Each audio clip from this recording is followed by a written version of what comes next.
Infeliz es aquel a quien sus recuerdos infantiles solo traen miedo y tristeza.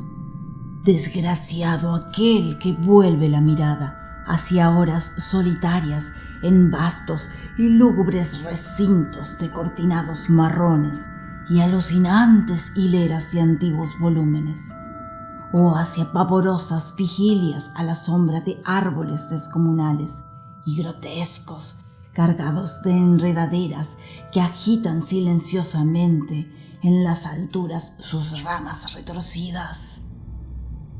Tal es lo que los dioses me destinaron, a mí, el aturdido, el frustrado, el estéril, el arruinado, y sin embargo me siento extrañamente satisfecho y me aferro con desesperación a esos recuerdos marchitos cada vez que mi mente amenaza con ir más allá, hacia el otro. No sé dónde nací, salvo que el castillo era infinitamente horrible, lleno de pasadizos oscuros y con altos cielos rasos, donde la mirada solo hallaba telarañas y sombras. Las piedras de los agrietados corredores estaban siempre odiosamente húmedas y por doquier se percibía un olor maldito, como de pilas de cadáveres de generaciones muertas. Jamás había luz, por lo que solía encender velas y quedarme mirándolas fijamente en busca de alivio. Tampoco afuera brillaba el sol, ya que esas terribles arboledas se elevaban por encima de la torre más alta. Una torre negra sobrepasaba el ramaje y salía al cielo abierto y desconocido, pero estaba casi en ruinas y solo se podía ascender a ella por un escarpado muro poco menos que imposible de escalar. Debo haber vivido años en ese lugar, pero no puedo medir el tiempo. Seres vivos debieron haber atendido a mis necesidades y sin embargo no puedo rememorar a persona alguna excepto yo mismo, ni ninguna cosa viviente salvo ratas, murciélagos y arañas, silenciosos todos. Supongo que quien quiera me haya cuidado debió haber sido asombrosamente viejo, puesto que mi primera representación mental de una persona viva fue la de algo semejante a mí, pero retorcido, marchito y deteriorado como el castillo. Para mí no tenían nada de grotescos los huesos y los esqueletos esparcidos por las criptas de piedra cavadas en las profundidades de los cimientos. En mi fantasía asociaba estas cosas con los hechos cotidianos y los hallaba más reales que las figuras en colores de seres vivos que veía en muchos libros mohosos. En esos libros aprendí todo lo que sé. Maestro alguno me urgió o me guió y no recuerdo haber escuchado en todos esos años voces humanas, ni siquiera la mía, ya que, si bien había leído acerca de la palabra hablada, nunca se me ocurrió hablar en voz alta. Mi aspecto era, asimismo, una cuestión ajena a mi mente, ya que no había espejos en el castillo y me limitaba, por instinto, a verme como un semejante de las figuras juveniles que veía dibujadas o pintadas en los libros. Tenía conciencia de la juventud a causa de lo poco que recordaba. Afuera tendido en el pútrido foso, bajo los árboles tenebrosos y mudos, solía pasarme horas enteras soñando lo que había leído en los libros. Añoraba verme entre gentes alegres, en el mundo soleado, allende de la floresta interminable.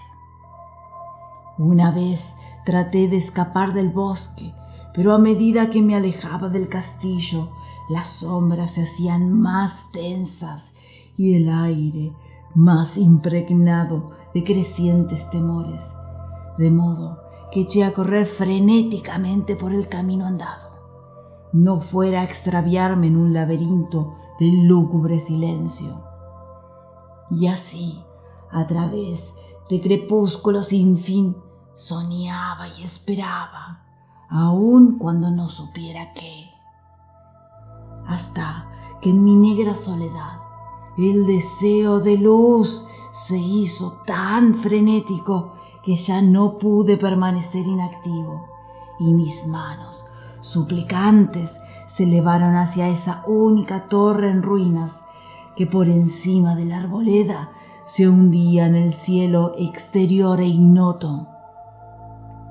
Y por fin resolví escalar la torre, aunque me cayera, ya que mejor era vislumbrar un instante el cielo y perecer que vivir sin haber contemplado jamás el día. A la húmeda luz crepuscular subí los vetustos peldaños de piedra, hasta llegar al nivel donde se interrumpían, y de allí en adelante, trepando por pequeñas entrantes donde apenas cabía un pie, seguí mi peligrosa ascensión. Horrendo y pavoroso era aquel cilindro rocoso, inerte y sin peldaños, negro, ruinoso y solitario, siniestro con su mudo aleteo de espantados murciélagos. Pero más horrenda aún era la lentitud de mi avance, ya que por más que trepase, las tinieblas que me envolvían no se disipaban y un frío nuevo, como un moho venerable y embrujado, me invadió.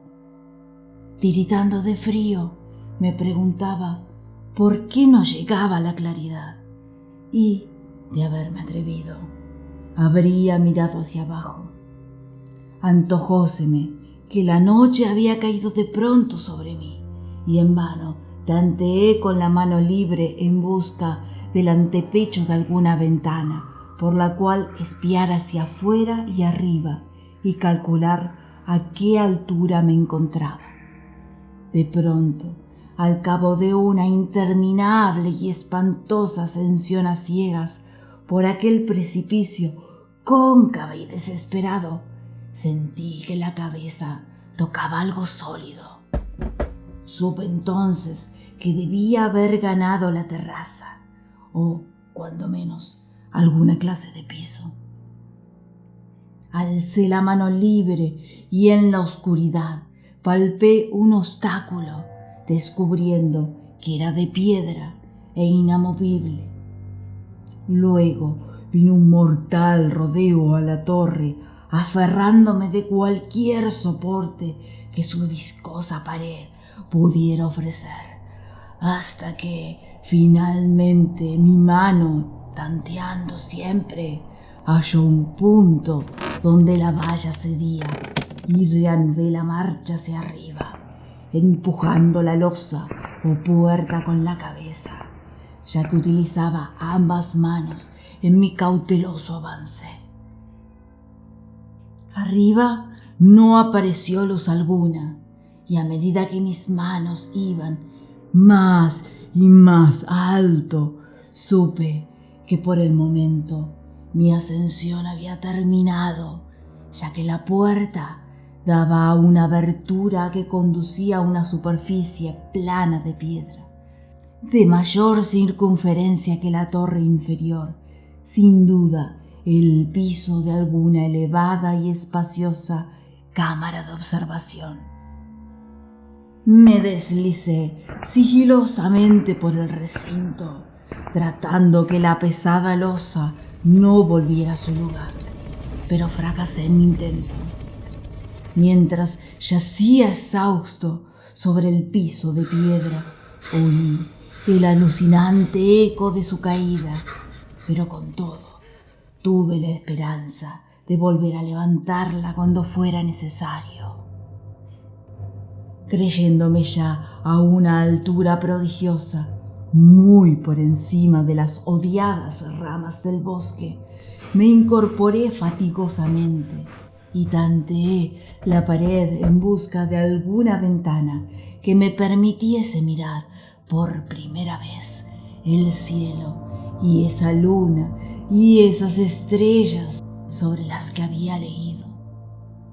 Pero ambas manos me decepcionaron, ya que todo cuanto hallé fueron amplias estanterías de mármol cubiertas de aborrecibles cajas oblongas de inquietante dimensión.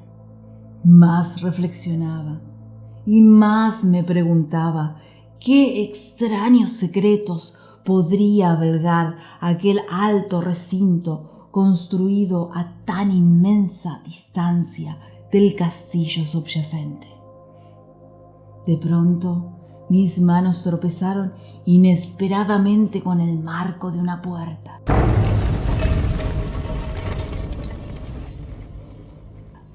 Del cual colgaba una plancha de piedra de superficie rugosa a causa de las extrañas incisiones que la cubrían.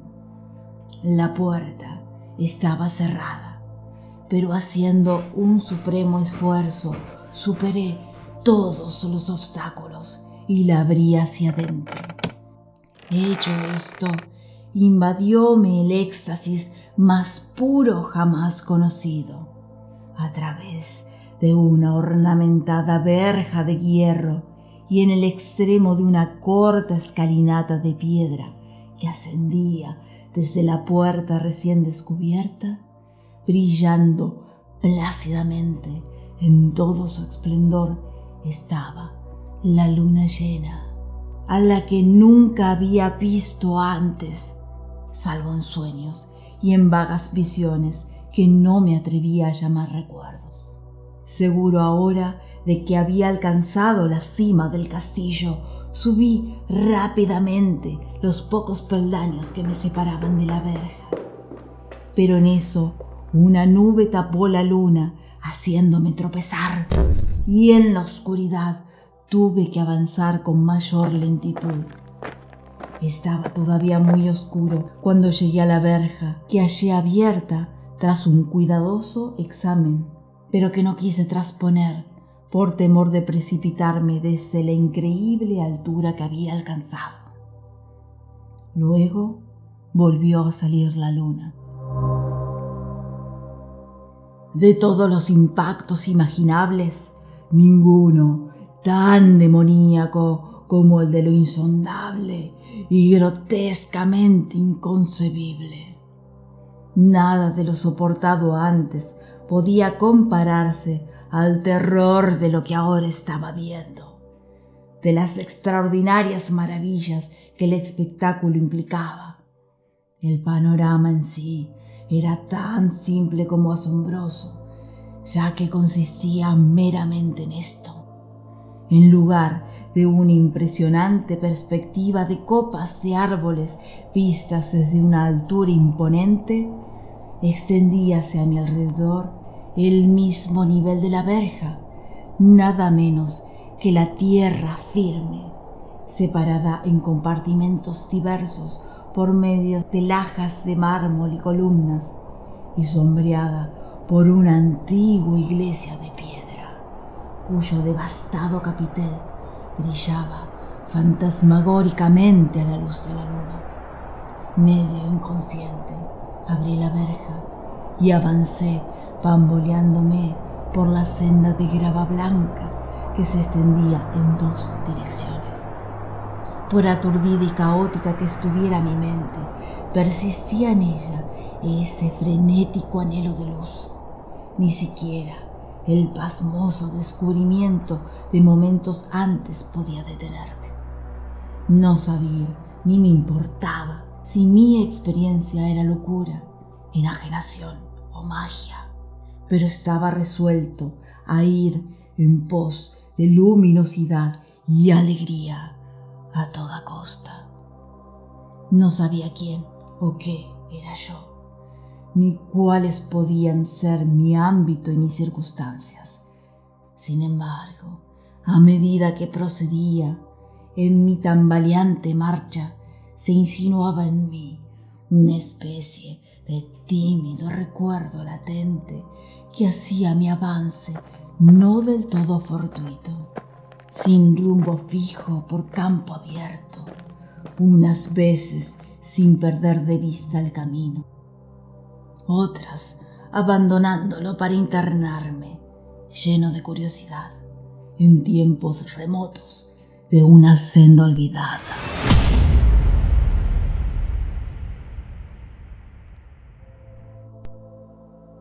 En un momento dado tuve que cruzar a nado un rápido río cuyos restos de mampostería agrietada y mohosa hablaban de un puente mucho tiempo atrás desaparecido. Habían transcurrido más de 2 horas cuando llegué a lo que aparentemente era mi meta. Un venerable castillo cubierto de piedras, enclavado en un parque de espesa arboleda, de alucinante familiaridad para mí, y sin embargo, lleno de intrigantes novedades. Vi que el foso había sido rellenado y que varias de las torres que yo bien conocía estaban demolidas, y al mismo tiempo que se erguían nuevas alas que confundían al espectador. Pero lo que observé con el máximo interés y deleite fueron las ventanas abiertas, inundadas de esplendorosa claridad, y que enviaban al exterior ecos de las más alegres de las francachelas. Adentrándome hacia una de ellas, miré el interior y vi un grupo de personas extrañamente vestidas que departían entre sí con gran jarana. Como jamás había oído la voz humana, apenas si podía adivinar vagamente lo que decían.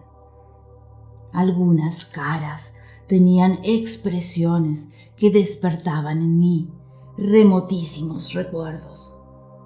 Otras me eran absolutamente ajenas. Salté por la ventana y me introduje en la habitación, brillantemente iluminada, a la vez que mi mente saltaba del único instante de esperanza al más negro de los desalientos. La pesadilla no tardó en venir, ya que, ni bien entré, se produjo una de las más aterradoras reacciones que hubiera podido concebir. No había terminado de cruzar el umbral cuando cundió entre todos los presentes un inesperado y súbito pavor.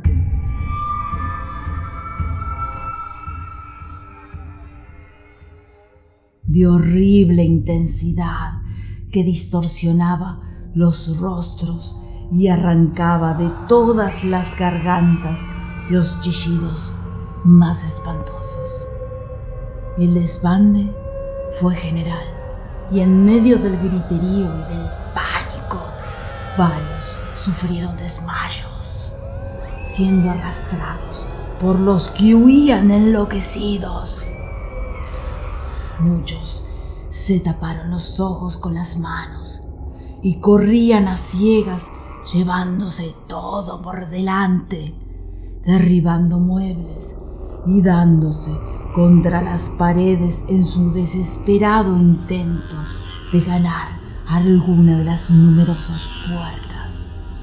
Solo y aturdido en el brillante recinto, escuchando los ecos cada vez más apagados de aquellos espeluznantes gritos, comencé a temblar, pensando ¿Qué podía ser aquello que me acechaba sin que yo lo viera? A primera vista, el lugar parecía vacío. Pero cuando me dirigí a una de las alcobas, creí detectar una presencia. Un amago de movimiento de otro lado del arco dorado que conducía a otra habitación, similar a la primera.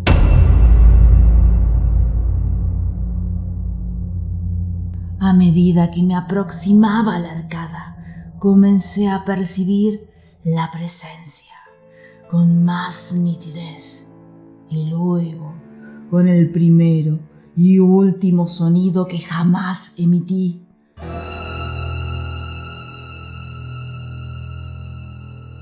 un aullido horrendo que me repugnó casi tanto como su morbosa causa, contemplé en toda su horrible intensidad el inconcebible, indescriptible, inenarrable monstruo que por obra de su mera aparición había convertido una alegre reunión en una horda de delirantes fugitivos. No puedo siquiera decir aproximadamente a qué se parecía, pues era un compuesto de todo lo que es impuro, pavoroso, indeseado, anormal y detestable. Era una fantasmagórica sombra de podredumbre, decrepitud y desolación. La pútrida y viscosa imagen de lo dañino, la atroz desnudez de algo que la tierra misericordiosa debería ocultar por siempre, jamás. Dios sabe que no era de este mundo, o al menos había dejado de serlo.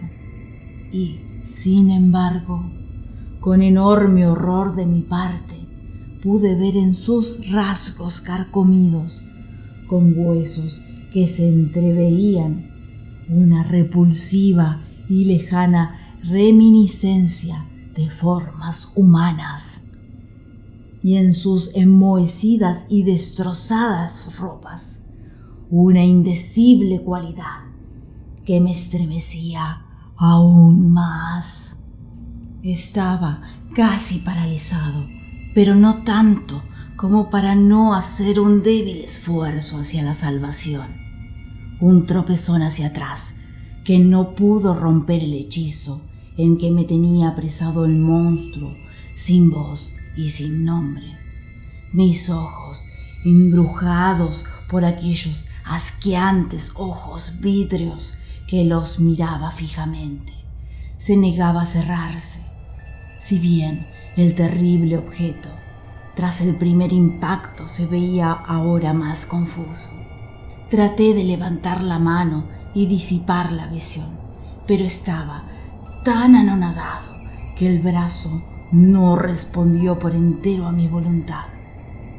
Sin embargo, el intento fue suficiente como para alterar mi equilibrio y, bamboleándome, di unos pasos hacia adelante para no caer. Al hacerlo, adquirí de pronto la angustiosa noción de la proximidad de la cosa, cuya inmunda respiración tenía casi la impresión de oír. Poco menos que enloquecido, pude, no obstante, adelantar una mano para detener a la fétida imagen que se acercaba más y más, cuando de pronto mis dedos tocaron la extremidad putrefacta que el monstruo extendía por debajo del arco dorado. No chillé, pero todos los satánicos vampiros que cabalgaban en el viento de la noche lo hicieron por mí, a la vez que dejaron caer en mi mente una avalancha de anonadantes recuerdos. Supe en ese mismo instante todo lo ocurrido. Recordé hasta más allá del terrorífico castillo y sus árboles. Reconocí el edificio en el cual me hallaba. Reconocí lo más terrible, la impía abominación que se erguía delante de mí, mirándome de soslayo mientras apartaba de los suyos mis dedos manchados. Pero en el cosmos existe el bálsamo, además de la amargura, y ese bálsamo es el olvido. En el supremo horror de ese instante, olvidé lo que me había espantado, y el estallido del recuerdo se desvaneció en un caos de reiteradas imágenes. Como entre sueños, salí de aquel edificio fantasmal y execrado, y eché a correr rauda y silenciosamente a la luz de la luna. Cuando retorné al mausoleo de mármol y descendí los peldaños, encontré que no podía mover la trampa de piedra. Pero no lo lamenté, ya que había llegado a odiar el viejo castillo y sus árboles. Ahora cabalgo junto a los fantasmas, burlones y cordiales, al viento de la noche, y durante el día juego entre las catacumbas de Nefreka, en el recóndito y desconocido valle de Hadok, a orillas del Nilo. Sé que la luz no es para mí, salvo la luz de la luna sobre las tumbas de roca de Nef, como tampoco es para mí la alegría, salvo las innominadas fiestas de Nitroquis bajo la gran pirámide. Y sin embargo, en mi nueva y salvaje libertad, agradezco casi la amargura de la alienación. Pues, aunque el olvido me ha dado la calma, no por eso ignoro que soy un extranjero, un extraño a este siglo y a todos los que aún son hombres. Esto es lo que supe desde que extendí mis dedos hacia esa cosa abominable surgida en aquel gran marco dorado. Desde que extendí mis dedos y toqué una fría e inexorable superficie de pulido espejo.